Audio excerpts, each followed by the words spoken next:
Our headlines today. The Prime Minister says he wants to make Britain's streets safer for women and girls after a number of high-profile cases over the past year.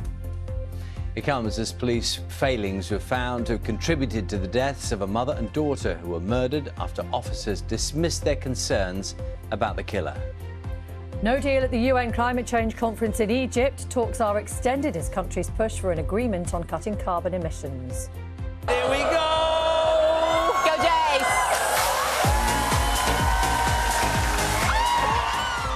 More than £35 million is raised for good causes in this year's Children in Need appeal.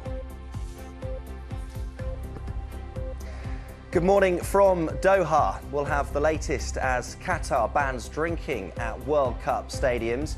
But closer to home, it's been a brilliant night for England, who've been crowned champions at the Wheelchair Rugby League World Cup. And the finishing line is in sight for Kevin Sinfield as he starts the final day of his epic week-long ultramarathon challenge in aid of MND charities. Good morning. Severe flood warnings remain in force, particularly in eastern Scotland, where the rivers are responding still to a month-and-a-half worth of rain in some places. Today's papers now then. Let's start with the Daily Telegraph, which leads on the Prime Minister's comments that we've been talking about this morning, revealing his fears for the safety of women on UK streets.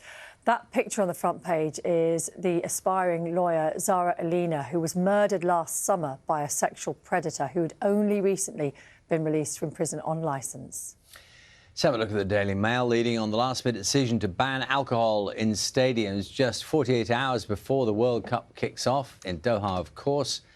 And the picture you can say is Paddington, also featuring there the bear laden tribute to the late Queen will now explore Buckingham Palace before being donated by the charity Barnardo's.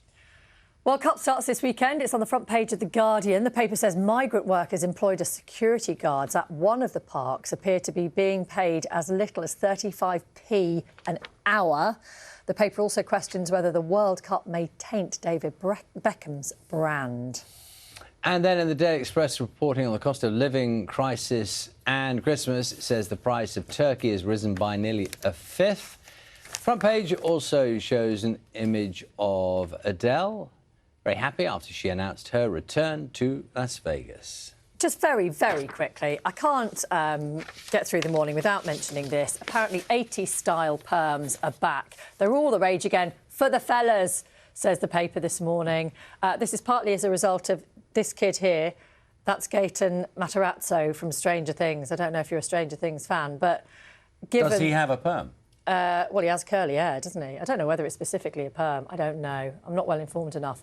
But given that we are speaking to the king of curly hair here on the sofa ourselves...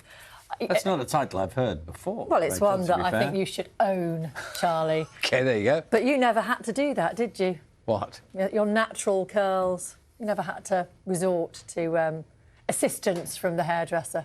No, not a lot, no. I wasn't expecting this particular conversation, but thank you for bringing it up. Always, always on trend, this guy.